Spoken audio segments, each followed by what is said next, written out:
Mari kita berdoa. Bapa kami yang ada di dalam kerajaan surga, kami bersyukur hari ini kami boleh bersama berkumpul untuk memperingati, merayakan sukacita Paskah. Kristus telah mengalahkan maut, bangkit dari kematiannya. Kemenangan-Mu Tuhan adalah sukacita kami manusia yang berdosa. Karena di dalam kemenangan-Mu, kebangkitan-Mu Tuhan, Engkau menyatakan Engkau telah berhasil menjalankan misi utama-Mu, menanggung dosa manusia, supaya kami boleh ditebus, dibebaskan dari hukuman dosa, dan boleh mendapatkan hidup kekal di dalam Tuhan. Terima kasih Tuhan, biarlah di saat ini kami boleh bersama merenungkan firman-Mu, memahami apa ya Tuhan sukacita di dalam Paskah itu, dan bagaimana kami harus hidup di tengah dunia ini, di dalam karya kemenangan Tuhan. Tuhan, terangilah hati kami. Allah Roh Kudus, terangilah hati dan pikiran kami, supaya kami dapat memahami firman Tuhan. Lembutkan hati kami, supaya kami boleh memiliki hati yang terbuka untuk setiap apa yang Tuhan ingin sampaikan hari ini. Allah Roh Kudus, lawatlah setiap kami yang hadir, hati, pikiran, hidup kami, tubuh kami. Tuhan, berkatilah menjadi ladang yang subur bagi firman Tuhan. Berfirmanlah ya Tuhan, di dalam nama Tuhan Yesus kami berdoa. Amin. Shalom, selamat Paskah Bapak Ibu dan saudara sekalian. Tuhan memberkati kita sekalian, amin. Ya, kiranya semangat dan sukacita Paskah membuat kita semakin teguh beriman pada Tuhan dan siap menghadapi perjalanan hidup di tengah dunia yang tidak mudah. Mata hati kita, iman kita terus tertuju kepada Kristus, Juru Selamat kita yang hidup dan yang menang, amin. Tema kita hari ini adalah Who are you looking for? Siapa yang Anda cari? Saudara, bukankah hidup ini penuh dengan pencarian? Betul nggak? Sebagian besar orang di dunia ini mencari apa? Hah? Mencari uang, betul ya? Jujur saudara, mencari apa? Padahal kalau cari uang kali ini lagi kacau, betul ya? Dolar, euro, Indonesia, apalagi ya? Harga emas kacau, tapi itu dicari. Yang kacau yang dicari, lucu ya? Tapi kalau bicara siapa yang engkau cari, maka sebagian besar orang di dunia mencari apa? Mencari jodoh, betul nggak? Ada yang masih mencari jodoh? Yang belum menikah. Betul ya? Mencari jodoh, mencari orang yang dikasihi, mencari orang yang bisa mengasihi kita menjadi teman perjalanan hidup kita di sepanjang hidup di dunia ini. Betul nggak? Banyak saudara. Saudara, di dalam pengalaman saya menjadi hamba Tuhan, maka dalam bimbingan konseling, ternyata bukan banyak orang yang mencari jodoh, banyak juga orang yang mencari dirinya sendiri. Lucu ya? Mencari dirinya sendiri. Belum mendapatkan dirinya. Siapakah aku? Mau seperti apakah aku? Maka hidupnya itu seperti orang yang tidak jelas. Mencari jabatan, mencari ini, itu, dan sebagainya. Mencari pengakuan diri. Ada orang dewasa yang setelah saya konseling ternyata hidupnya tidak pernah dikasih oleh papanya. Sehingga sepanjang hidupnya dia hanya mencari perhatian papanya, sampai akhirnya kesehatan mentalnya terganggu. Saudara, itu mencari siapa? Tapi pertanyaan saya pada pagi hari ini adalah, pernahkah saudara mencari Tuhan? Pernahkah saudara mencari Tuhan? Atau jangan-jangan saudara hari ini sedang mencari Tuhan. Maka saudara, saya ingin mengajak saudara merenungkan kisah Paskah ini.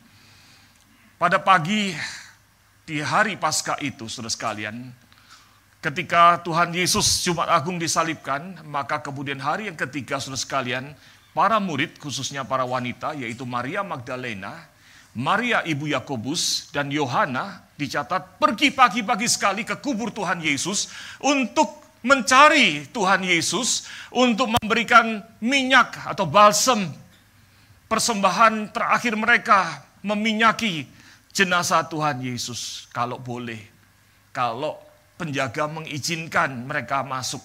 Karena kubur Tuhan Yesus ditutup oleh batu, guanya ditutup batu, ya, lalu dijaga oleh penjaga. Tapi saudara sekalian, peristiwa itu menarik kemudian karena ketika kita baca kemudian di dalam Yohanes 20, maka saudara sekalian di dalam Yohanes 20 ayat yang ke-11, kisah itu kemudian, sebelum kisah ini adalah Maria menjumpai bahwa kubur itu kosong.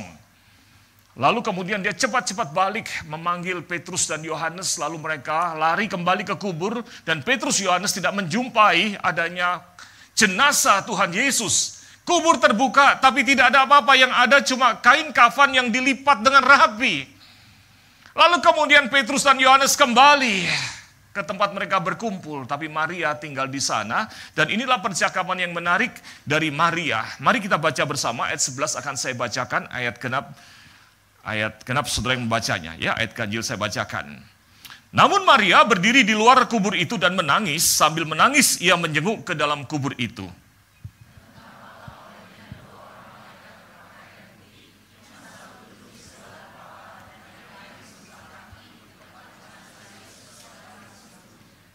Kata malaikat-malaikat itu kepadanya, "Ibu, mengapa engkau menangis?" Jawab Maria kepada mereka, "Tuhanku telah diambil orang dan aku tidak tahu di mana ia diletakkan."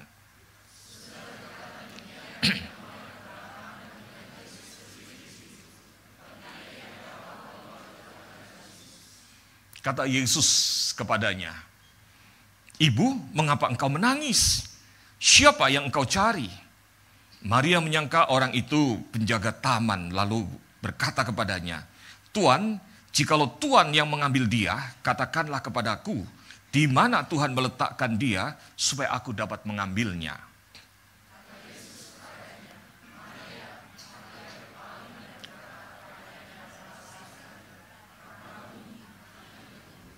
Kata Yesus kepadanya, "Janganlah engkau memegang aku terus, sebab aku belum naik kepada Bapa. Tetapi pergilah kepada saudara-saudaraku, dan katakanlah kepada mereka bahwa sekarang aku akan naik kepada Bapakku dan Bapamu, kepada Allahku dan Allahmu." Amin.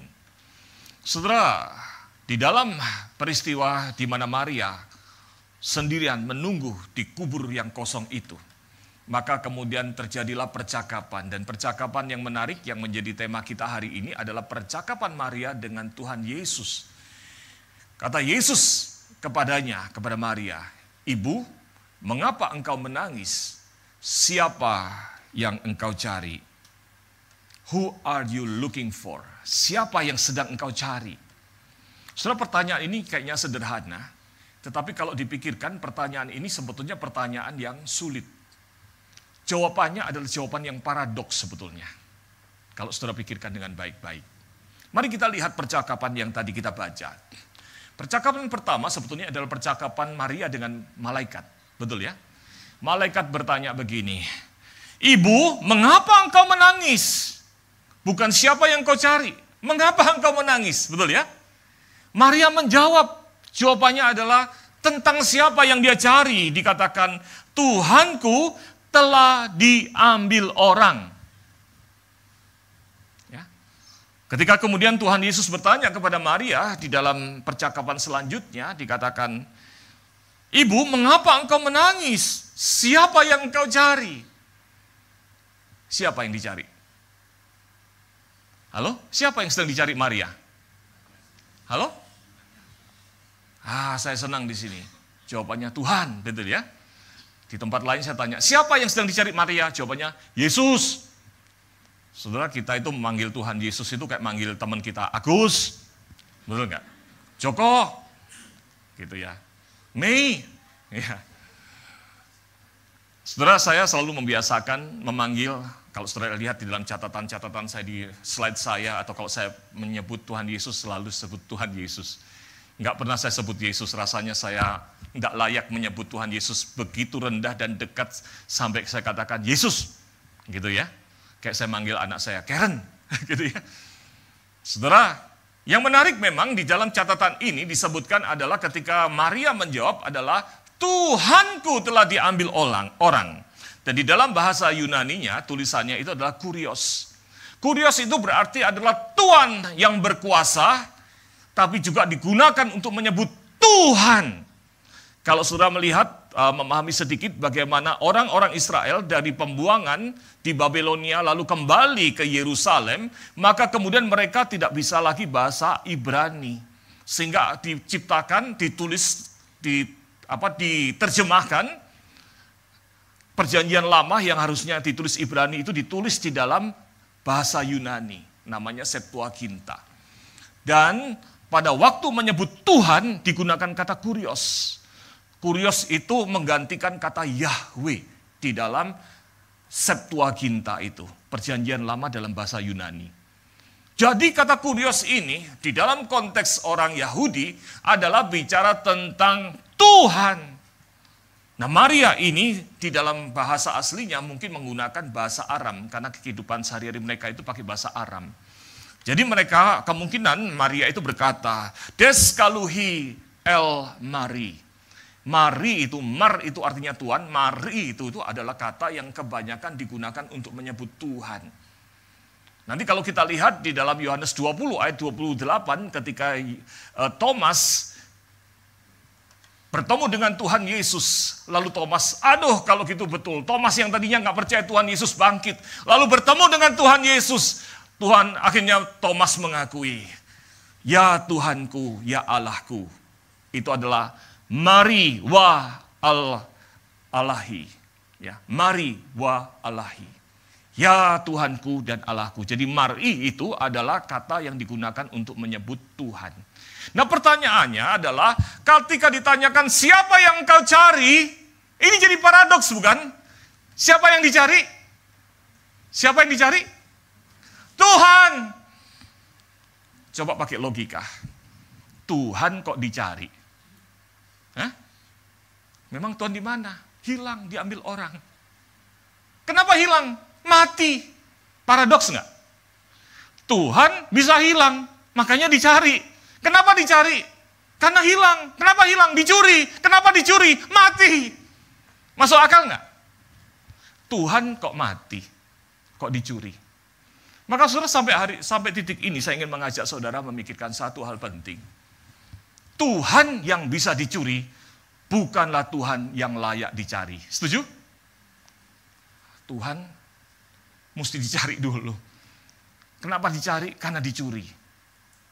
Kita baca sama-sama. 1, 2, 3. Tuhan yang bisa dicuri bukanlah Tuhan yang layak dicari. Bagus ya permainan katanya ya? Ya. Saudara nggak bilang iya, saya iyain sendiri deh. Ya.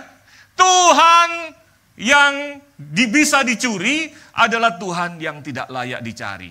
Betul ya? Yang kedua adalah 1, 2, 3. Tuhan yang mati bukanlah Tuhan yang layak dihormati. Ya, sama-sama ada kata matinya.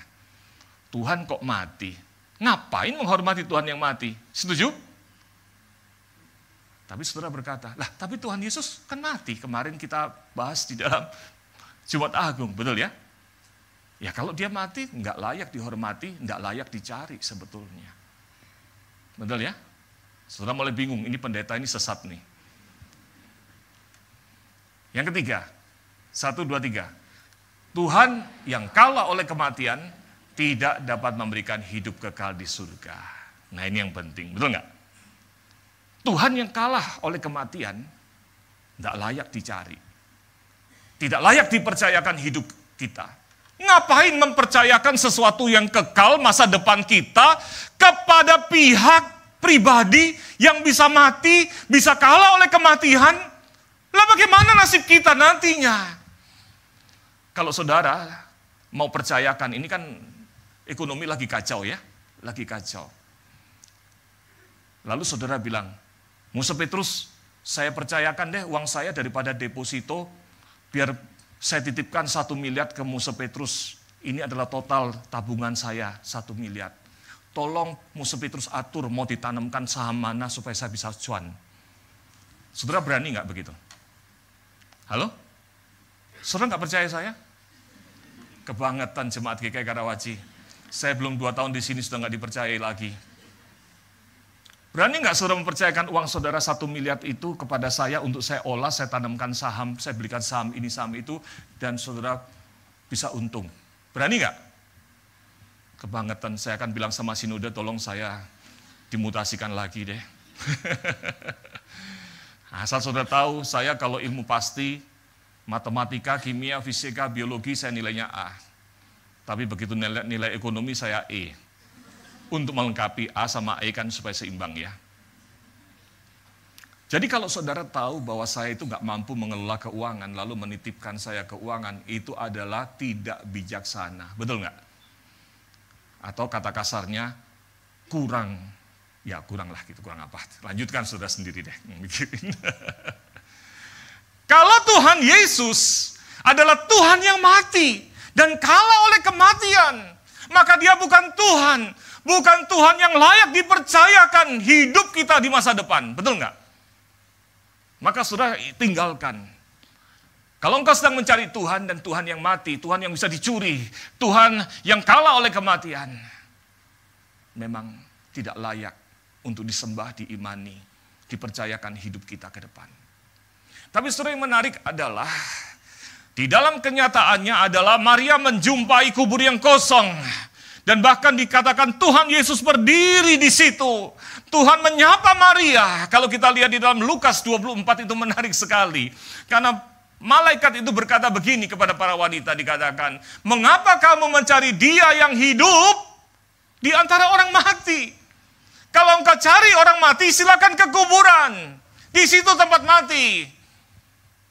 Makanya di sini kalau ada orang yang cari pesugihan ke kuburan, aneh, betul nggak? Mati dicariin.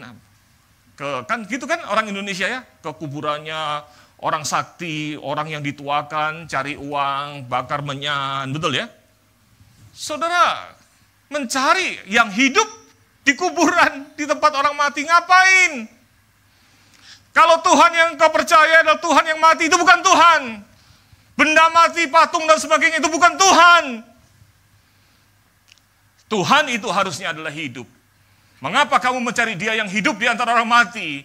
Ia tidak ada di sini, ia telah bangkit. Bahkan kemudian malaikat mengingatkan, ingatlah apa yang dikatakannya waktu di Galilea. Yaitu bahwa anak manusia memang harus diserahkan ke tangan orang berdosa, disalibkan dan akan bangkit pada hari yang ketiga. Amin. Itulah Paskah. Kita menjumpai Tuhan yang sejati, membuktikan Kristus Yesus anak Allah yang hidup dan Allah yang sejati. Amin. Setelah beberapa hari yang lalu saya menonton YouTube. Menarik, ada kesaksian seorang yang sangat tekun dalam ibadah di agamanya. Bahkan dia menguasai bahasa dari agama itu. Dan pada waktu itu dia berkata, saya suatu hari berpikir, untuk hidup saya harus bertemu dengan Tuhan yang sejati. Dan Tuhan yang sejati adalah Tuhan yang kekal, yang ada sebelum segala sesuatu ada sampai hari ini, dan juga ada selama-lamanya, bukan Tuhan yang mati. Bagus ya? Ini orang yang sungguh-sungguh pikirannya luar biasa. Tuhan itu bukan soal memberikan kekayaan, berkat, atau kesehatan. Yang penting Tuhan yang sejati adalah dia ada dari kekal, sebelum segala sesuatu ada, dan terus hidup bahkan sampai di dalam kekekalan. Tuhan seperti itu yang mau saya cari. Tuhan seperti itu yang saya ingin sandarkan iman saya, supaya ke depan saya bisa hidup di dalam kasih-Nya.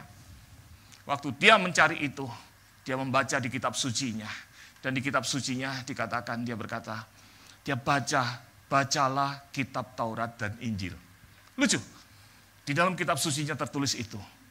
Lalu kemudian dia cari Injil sama Taurat. Tapi dia sambil ragu-ragu. Bukankah Tuhannya orang Kristen, Tuhan yang mati di salib? Betul nggak? Berhenti sampai titik itu, benar nggak? Benar. Tapi dia baca lagi, lalu sampailah dia di Wahyu. Di surat Wahyu, di kitab Wahyu, dikatakan Tuhan Yesus itu Alfa dan Omega. Di dalam Wahyu 1 ayat 17 dikatakan, jangan takut, aku adalah yang awal dan yang akhir, dan yang hidup. Kata hidup itu aion, bukan ion mall, saudara, aion. Aion itu artinya kekal selama-lamanya, abadi. Aku telah mati, namun lihatlah aku hidup sampai selama-lamanya, dan aku memegang segala kunci maut dan kerajaan maut. Setelah ketika dia membaca ayat ini, langsung dia menangis sujud. Dia katakan, Tuhan Yesus, Engkau Tuhan yang sesungguhnya. Tuhan yang ada di dalam kekekalan turut mencipta. Kalau kita belajar dari kitab Kejadian yang di awal tahun kita pelajari. Tuhan yang hidup bersama umatnya, Immanuel. Dan Tuhan, Engkau adalah Tuhan yang ternyata ayon, abadi, kekal, aku bisa mempercayakan. Dan sejak itu, dia sungguh-sungguh mempercayakan hidupnya kepada Tuhan Yesus. Amin. Saudara, itulah yang dikatakan dalam Yohanes 3 ayat 16. Mari kita baca bersama-sama. 1, 2, 3. Karena begitu besar kasih Allah akan dunia ini, sehingga ia telah mengaruniakan anaknya yang tunggal, supaya setiap orang yang percaya kepadanya tidak binasa, melainkan beroleh hidup yang kekal. Amin. Kalau hari ini engkau sedang mencari Tuhan, mari, inilah Tuhan yang sejati. Buka hatimu, buka mata hatimu, lihat Tuhan yang sejati, yang kekal itu, yang tidak pernah bisa dikalahkan oleh maut, tidak pernah dikalahkan oleh kematian, yang bahkan dia menang atas maut, menanggung dosamu, memberikan hidupnya, membuka hatinya, membuka anugerahnya untuk saudara dan saya. Kalau hari ini saudara belum pernah selama ini beriman sungguh-sungguh percaya kepada Tuhan Yesus, engkau datang ke gereja, dan engkau tidak pernah secara pribadi berkata, Tuhan Yesus ampuni dosaku, Tuhan Yesus aku mau mempercayakan hidupku, jiwaku padamu Tuhan Allah yang kekal. Hari ini maukah saudara mempercayakan jiwa saudara kepada Kristus yang sejati, Allah yang sejati, yang layak dipercaya untuk hidup kekal saudara? Mari kita baca bersama poin pertama ini. 1, 2, 3. Tuhan yang menang atas kematian adalah Tuhan yang mampu menyediakan hidup kekal di surga.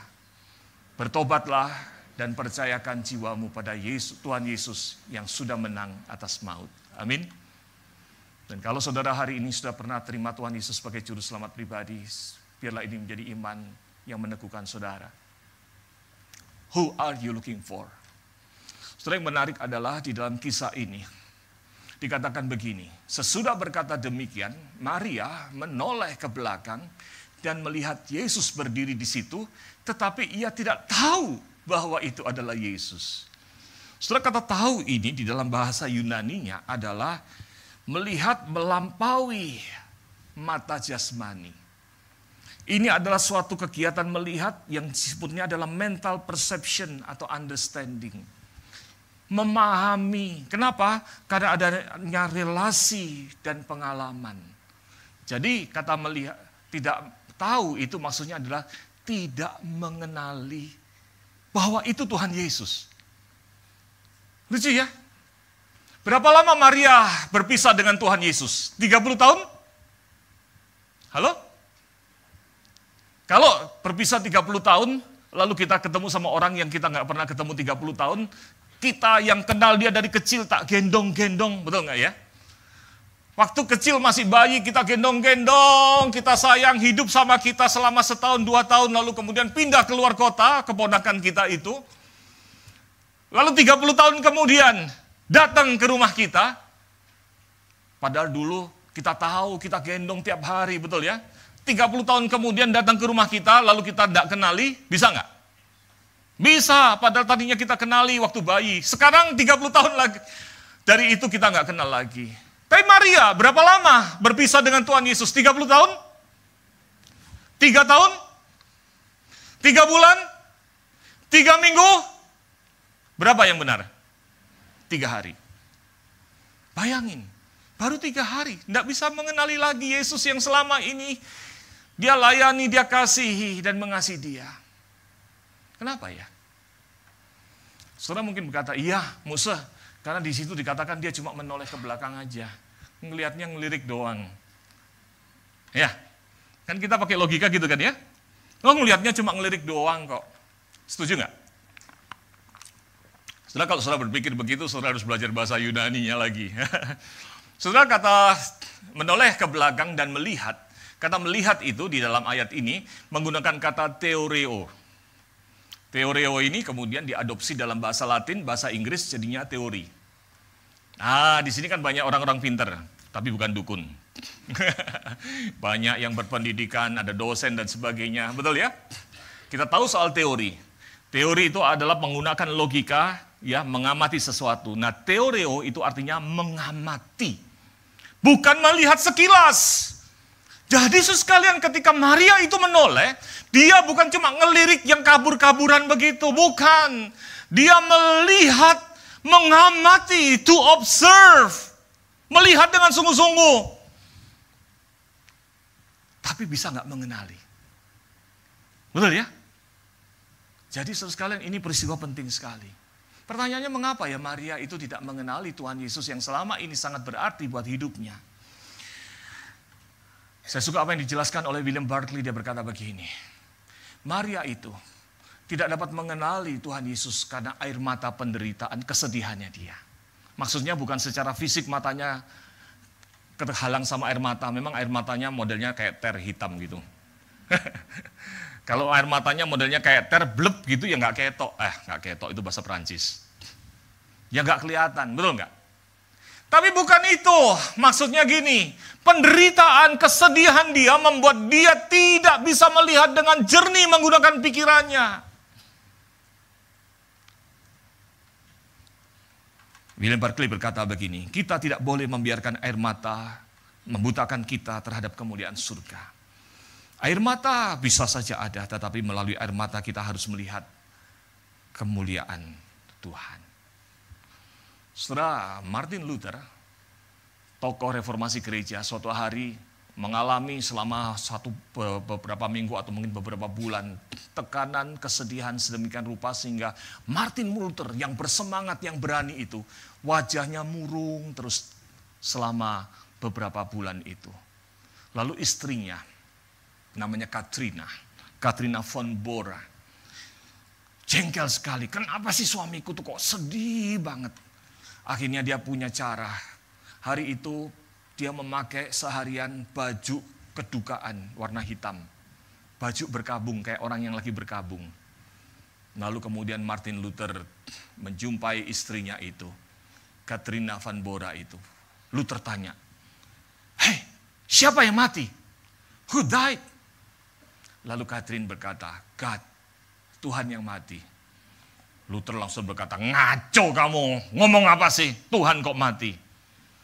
Lalu Katrina von Bora berkata, "Ya, Tuhan pasti mati.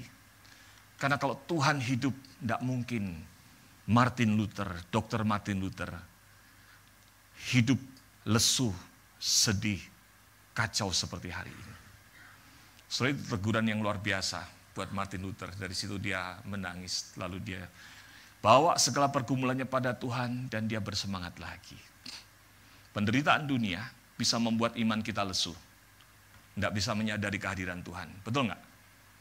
Karena sedih. Tapi jangan lupa saudara, orang yang senang pun bisa lupa Tuhan nggak? Hah?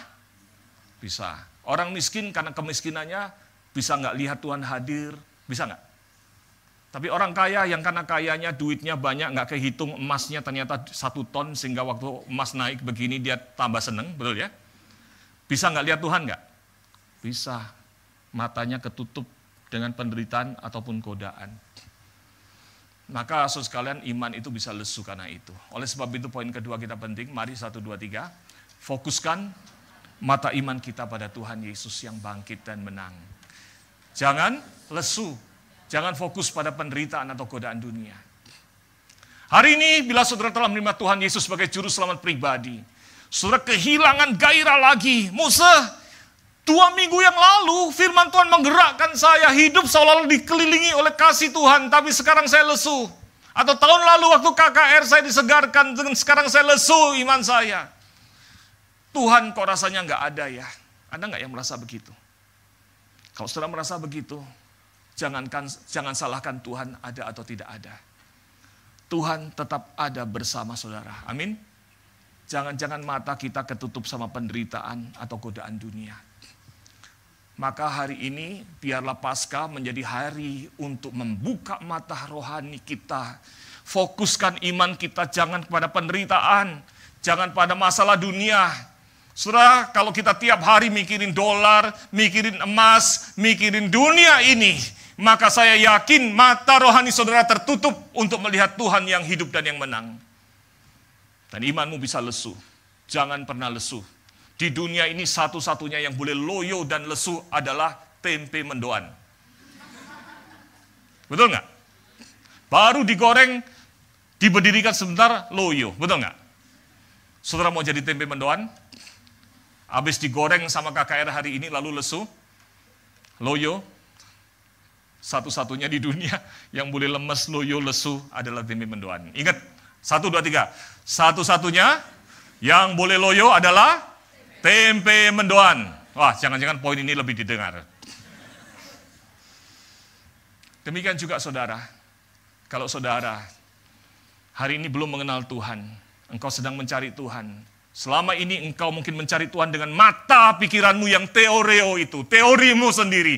Tuhan harusnya begini, Tuhan harusnya baik hati, Tuhan harusnya membuat saya kaya, Tuhan harusnya membawa hidup saya lebih baik. Itu teorimu semua. Itu teoreo. Kalau engkau melihat dengan teoreo itu, engkau tidak akan pernah melihat Tuhan yang hidup yang mengasihi hidupmu. Maka hari ini letakkan teorimu, lihatlah Tuhan yang hidup melalui mata rohanimu yang Tuhan celikkan hari ini. Saya berdoa supaya Tuhan menjadikan mata hatimu jernih, melihat karya Tuhan yang besar di dalam kebangkitannya untuk hidupmu. Saudara, ada satu kalimat menarik berkata begini. Berbahagialah mereka yang melalui kekecewaan hidup ini menunggu bab-bab selanjutnya. Lepaskan kehidupan yang tidak pernah datang, rangkulah kehidupan yang Anda miliki, menunggu kehidupan yang akan segera terjadi. Belajarlah berdamai dengan kesulitan hidup ini. Kalau saudara nggak mendapatkan apa yang saudara mimpikan, pikirkan, ya udah itu bukan dunia kehidupan yang saudara untuk saudara.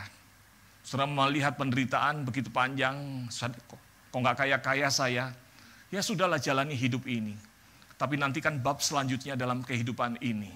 Kehidupan yang Tuhan sediakan di dalam kekekalan surga mulia bersama Tuhan. Amin. Terakhir saudara sekalian, who are you looking for? Perhatikan. Di dalam Yohanes 20 dikatakan, di dalam peristiwa Maria sedang menangis, Yesus berdiri di situ. Lalu Yesus berkata kepada Maria. Dan yang indah adalah Yesus menyapa Maria dengan nama pribadinya, Maria. Saudara, ini menarik sekali. Tuhan Yesus yang menang, dia tidak melupakan para muridnya. Saudara pernah melihat pertandingan sepak bola? Lalu kemudian ketika pemain sepak bola dangkul, ada yang celebrationnya, dia lari sekenceng-kencengnya. Teman-temannya mau ngasih salam, teman-temannya mau tepuk tangan tos, ditinggalin saudara. Temannya ngejar, betul ya? Lalu dia, iya, menang sih menang, lupa temen. Betul nggak? Tapi Tuhan Yesus, kemenangannya tidak melupakan para muridnya. Di dalam kemenangannya dia mencari Maria. Di dalam kemenangannya dia mengingat Maria, mencari Maria, bahkan menyebut nama Maria secara pribadi. Amin. Di dalam kemenangan Kristus, dia tidak melupakan saudara dan saya. Justru kemenangannya adalah untuk saudara dan saya. Dia menyebut namamu masing-masing karena dia mati di kayu salib dan bangkit untuk menyelamatkan saudara. Saya jadi teringat dengan apa yang dikatakan Paulus ketika Paulus merasa hidupnya sebentar lagi akan mati. Dia berkata, aku sudah menyelesaikan pertandingan yang benar. Lalu kemudian dilanjutkan dengan kalimat begini, sekarang telah tersedia bagiku mahkota kebenaran. Saudara dapat mahkota itu senang nggak? Senang. Biasanya orang lihat mahkota lalu diceritakan. Mahkotanya terbuat dari emas, ada berliannya berapa, emasnya berapa karat. Betul nggak? Tapi yang menarik, Paulus tidak menceritakan banyak tentang mahkota itu. Hanya 2 kata, mahkota kebenaran, titik. Stefanos dikaiosune. Itu artinya mahkota kebenaran. Tapi yang diceritakan lebih banyak oleh Paulus adalah yang akan dikaruniakan kepadaku oleh apa? Tuhan, hakim yang adil. Paulus lebih banyak menceritakan siapa yang memberinya, bukan mahkotanya. Tuhan itu dikatakan sebagai Tuhan. Dia adalah hakim. Dia adalah yang adil. Artinya apa? Dia mengingat segala hal kehidupan Paulus di tengah dunia dalam pertandingan itu. Bagi Paulus tidak penting soal mahkotanya, tetapi ada Allah yang adil. Manusia di dunia kadang tidak ingat kita, betul nggak? Apa yang kita perbuat, para aktivis rekan-rekan, engkau bekerja di balik layar yang dapat nama saya sebagai gembala, betul nggak? Waduh, nggak ada yang ingat saya, sebentar lagi lewat. Saya jadi gembala, sebentar lagi pensiun, 7 tahun lagi. Kira-kira ada yang ingat saya nggak sih? Ada ingat yang saya perbuat nggak? Dulu teman saya, senior saya berkata, Petrus kamu jangan hanya sibuk, tulislah buku supaya nanti kalau kamu mati ada yang ingat kamu. Tapi saya katakan saudara, rekan senior itu sekarang di Amerika masih menulis buku, tapi orang di Indonesia sudah nggak banyak yang ingat dia. Betul nggak? Bagi saya katakan, tidak penting diingat oleh orang. Bahkan nanti kalau saya mati, saudara nggak ingat saya juga nggak kecewa, saya juga nggak dengar. Betul nggak? Kadang ada orang yang hidup ini mau pasang monumen patung supaya diingat. Tapi saya katakan, tidak penting siapa yang mengingat kita di dunia. Yang penting adalah siapa yang mengingat kita di surga, yaitu Tuhan. Amin. Maka saudara sekalian, Tuhan Yesus yang bangkit itu adalah hakim yang adil. Kalau saudara hari ini melayani Tuhan, saudara lesu seperti nggak dihargai, saudara kecewa sama pendeta, kecewa sama majelis, kecewa sama gereja, saudara ayo tetap semangat melayani Tuhan. Amin. Apa yang kita lakukan mungkin orang tidak menghargai atau melupakan. Kadang-kadang dunia ini nggak adil, bahkan gereja bisa saja karena kesalahan, kelemahan manusia akhirnya seperti tidak adil buat saudara. Jangan pernah pahit hati pada manusia. Jangan karena engkau mau percaya Tuhan Yesus lalu engkau melihat, saya kecewa sama pendeta saya dulu begini, di gereja itu begini dan sebagainya. Saudara datang ke sini bisa aja kecewa sama saya, betul nggak? Tapi yang menyelamatkan saudara di surga bukan Petrus, bukan pendeta, bukan majelis, bukan orang Kristen yang tempat saudara kecewa. Yang menyelamatkan saudara adalah Kristus yang mengingat kita. Dia adalah hakim yang adil itu. Amin. Maka saudara, siapa yang mengingat dan mengasihi Anda di balik kematian, tidak penting diingat atau dilupakan orang. Bahkan saya mau katakan kalau anak saya ada di sini, nanti kalau papi mati, kamu nggak ingat papi lagi nggak apa-apa. Yang penting kamu ingat percaya sama Tuhan Yesus. Kepada jemaat GKI Karawaci, kalau nanti saya mati atau saya sudah nggak di sini lagi melayani, saudara lupa nggak apa-apa. Tapi yang penting saya diingat oleh Juru Selamat saya di surga.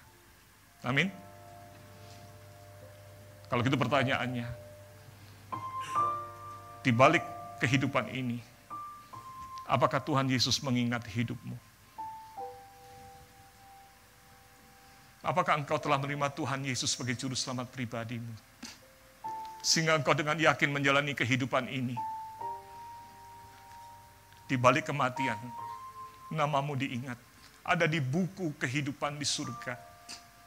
Kalau engkau belum percaya kepada Tuhan Yesus, maukah saudara hari ini datang kepada Tuhan, mengalami jamahan Tuhan, untuk boleh mengalami keselamatan yang dari Tuhan. Mari kita ambil sikap berdoa.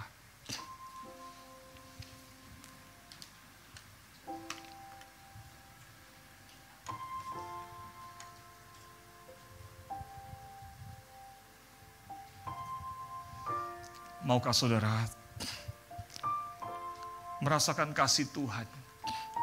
Siapa yang kau cari di tengah dunia ini? Sudahkah engkau menemukan Tuhan yang sejati?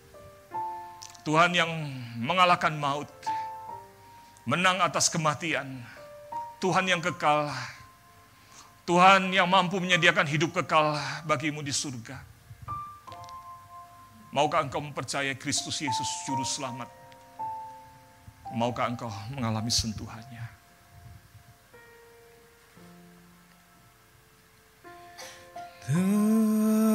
Tertindih dengan beban berat,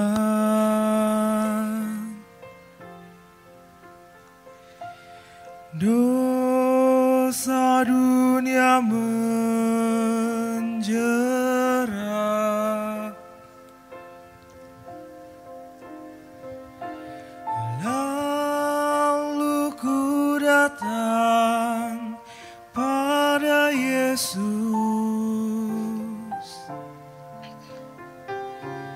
Dia memberiku kelegaan.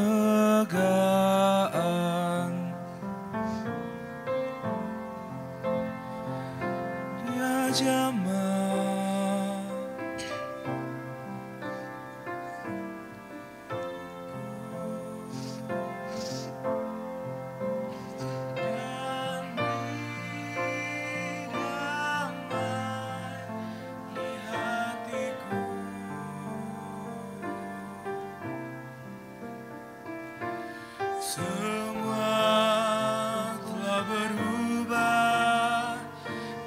Mari kita bangkit berdiri. Bersama-sama kita nyanyikan lagu ini dalam bahasa Inggris atau bahasa Indonesia. Silakan saudara menyanyikan sesuai yang saudara inginkan. He touched me.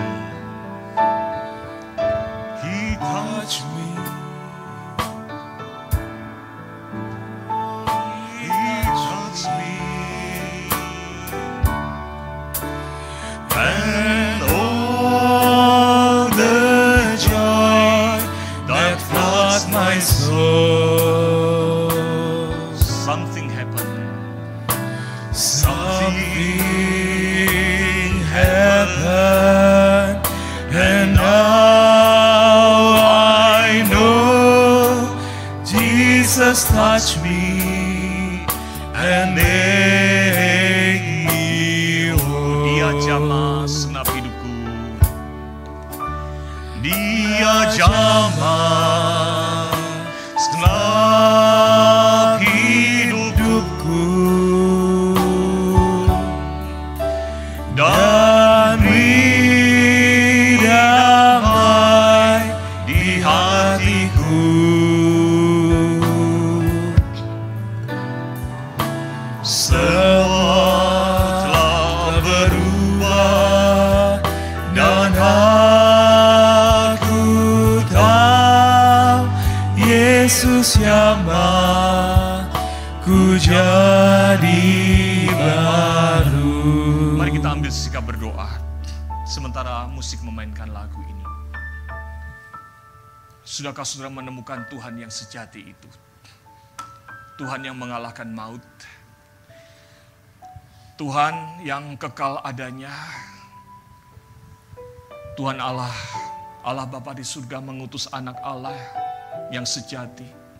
Yesus Kristus mati di kayu salib untuk saudara dan saya. Dia bukan mati, tidak kalah oleh maut. Dia bangkit. Hari ini kita peringati, kita rayakan. Sudahkah saudara menemukan teman sejati itu?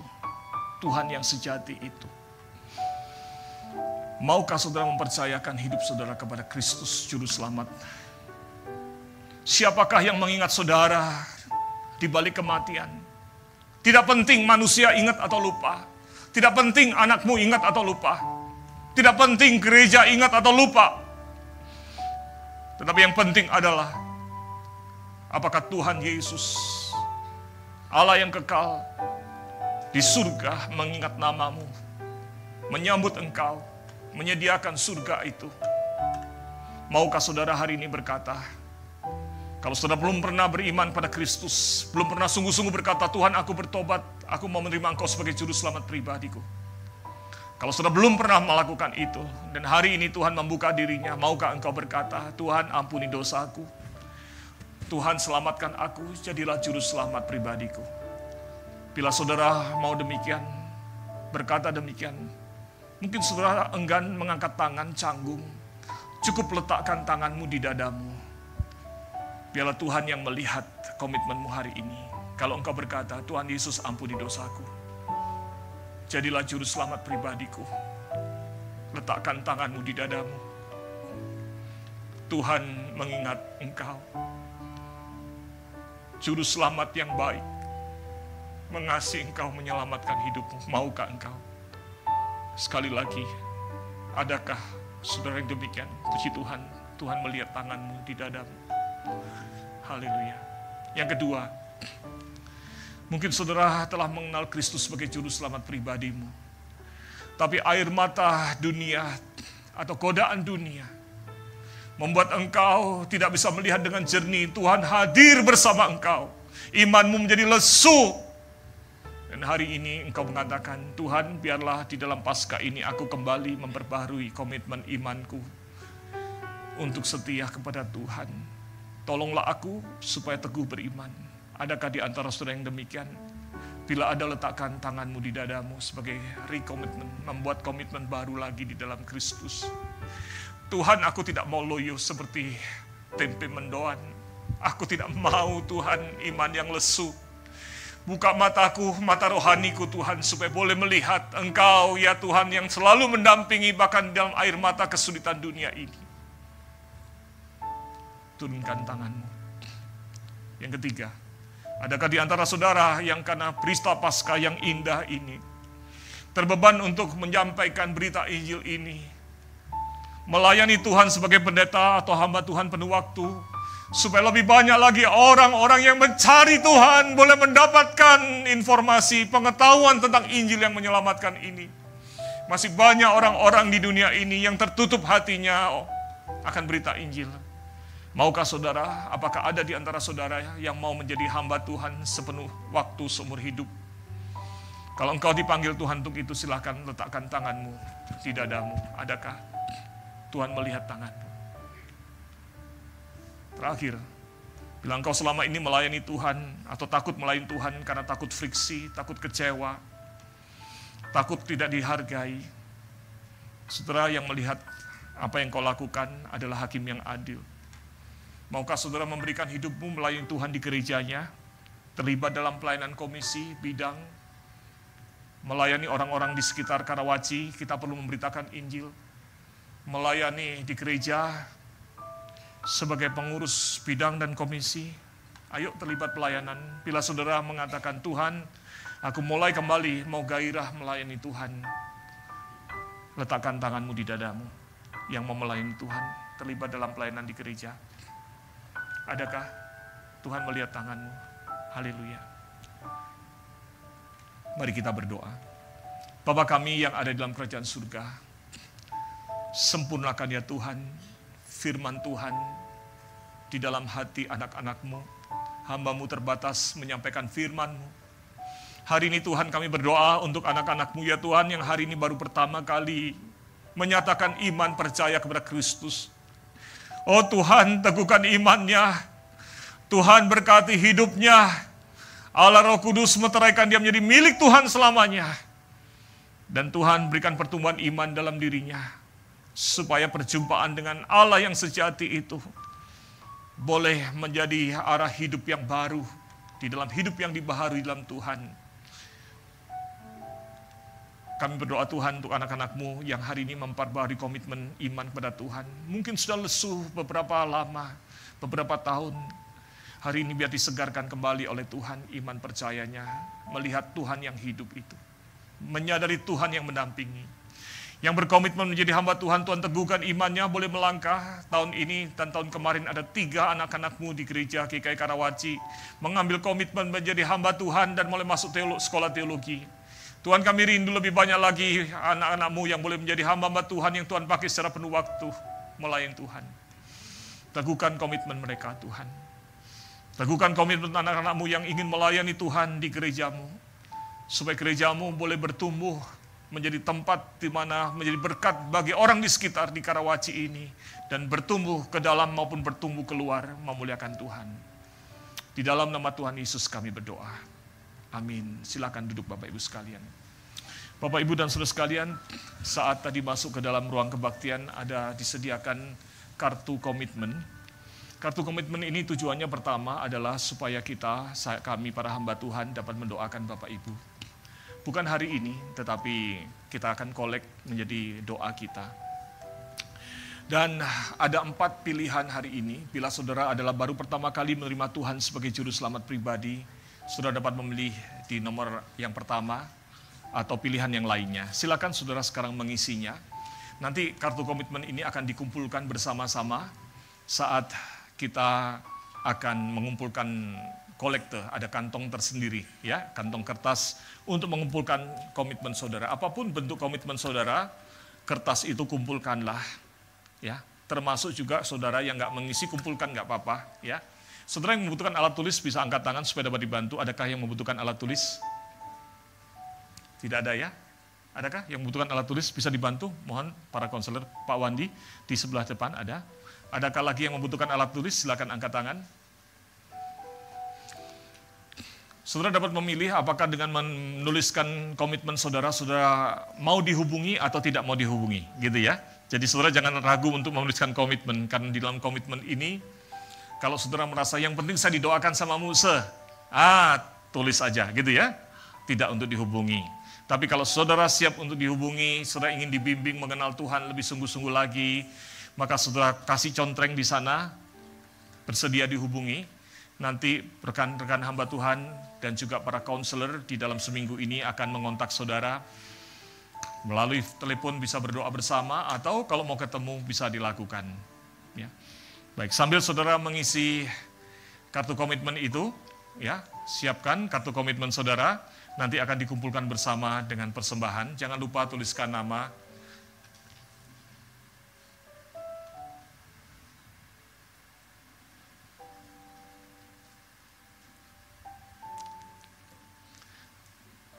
Baik, sambil saudara menulis bersama kartu komitmen dan sebentar lagi akan mengumpulkan, kita akan persiapkan hati kita untuk memberikan persembahan.